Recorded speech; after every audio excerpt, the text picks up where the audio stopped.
This presentation gives a basic summary of how a table knife is made. The knife has developed over the centuries in response to fashion, new foods, and dining habits, as well as available technologies. However, the manufacturing processes have remained the same: forging, grinding, finishing, and hafting. The changes here have been the increased use of machinery and the introduction of new materials. See also our presentation, A Short History of the Table Knife. The table knife must successfully fulfill its functions. Knives for food must be able to cut, carve, and in early times had to spear food. They must not only be sharp, but they must look attractive on the table. The type of table knives produced have resulted from changes in dining customs and production costs.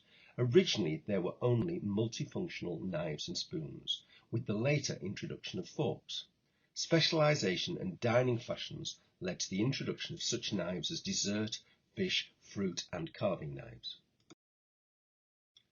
A description of the blade will include the type of steel, shape, cutting edge, and shape of the back.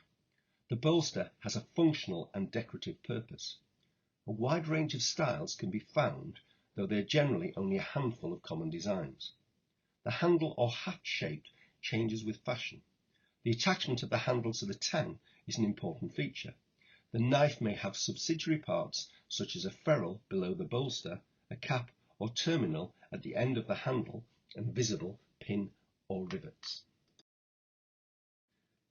There are four main processes in the manufacturing of a knife: forging, the formation of the blade, bolster, and tang. The forged blade is then hardened and tempered. Grinding, the edge of the blade is ground using abrasive wheels, either by hand or using a machine. Finishing, the knife is finished by glazing or polishing the blade and then marked and packaged after hafting. Hafting, the handles are bought in or prepared by the cutler and attached to the tang in a variety of ways. Forging processes made the blade, bolster, and tang. These forging processes were originally done by hand, using a hammer and anvil, and then later machines. Hand forging with a hammer could be complex, involving the welding of the steel bar for the blade onto the iron for the bolster and the tang. Machine forging could be carried out with a Goff hammer or eccentric rollers and drop stamps with dies that could be used to shape the bolster. Molten steel was also poured into molds or dies to produce knives. When thin sheets of steel became available, blanks were cut out with dies in a power press. This clip of forging of the mood to make into the blade and the following clips are made from a film made by Christopher Johnson and Company.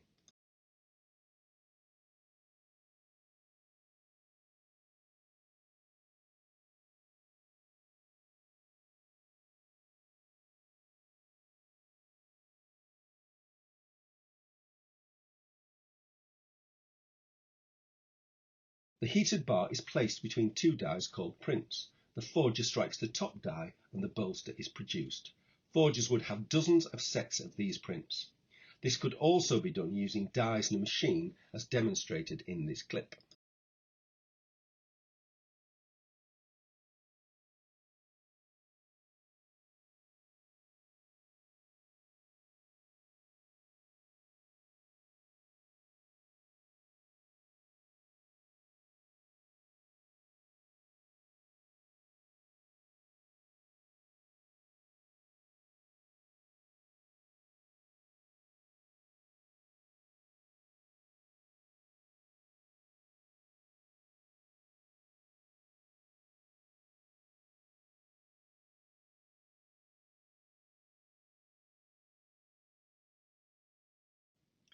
This would either be done by hand by the forger using his hammer, anvil, and dies, or by machine, as seen here.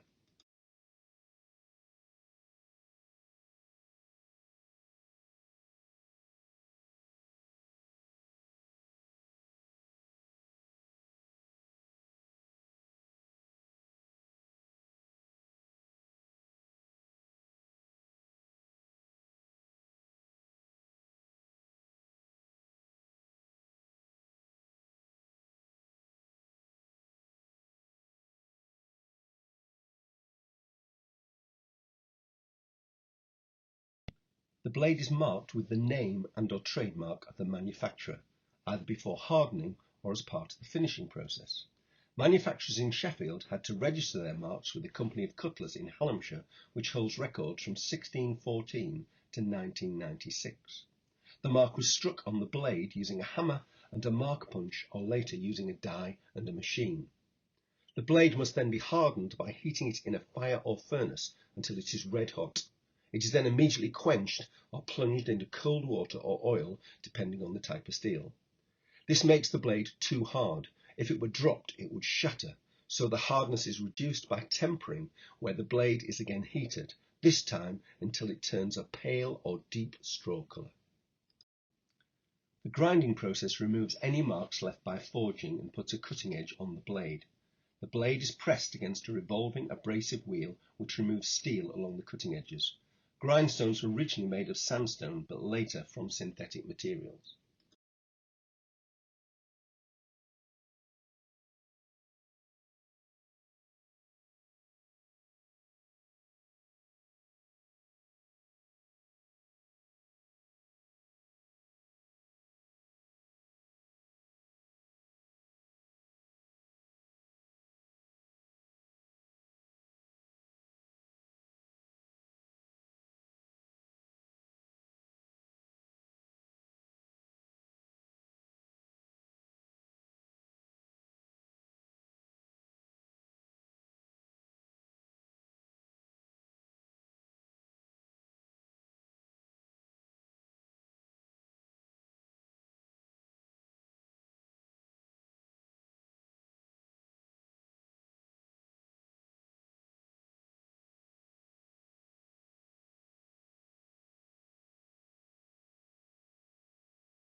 The process of surface finishing the blade, known as glazing and polishing, originally involved the use of rotating wheels and abrasive materials like sand.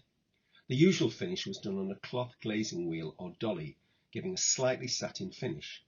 Mirror finishing was the highest level of polishing and needed the use of leather abrasive wheels and then a cloth dolly. This was one of the tasks carried out by the buffer girls. Later, these processes were carried out using machines, as here in the film clip.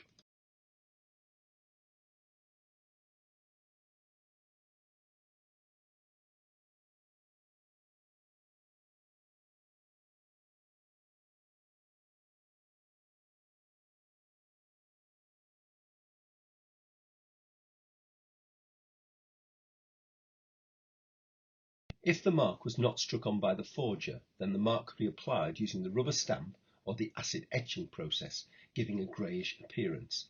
Later, an electric spark process was used, and now lasers can also do the job.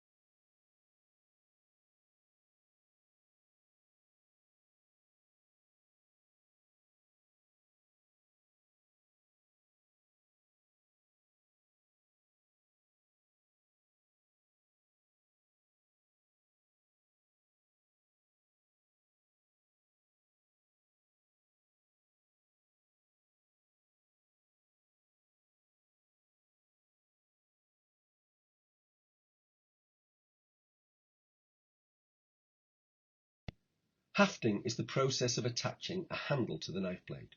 The tang fits in a hole bored down the centre of the handle, or the handle is in two parts called scales, which fit each side of the tang. The handle of whatever material is attached to the tang by pins, glue, or both. The most secure way was to take the tang all the way through the handle and cap it at the end with a decorative finial. Another was to edge pin through the handle and tang, i.e. hammer a metal pin through the side edge of the handle into the tang in the centre.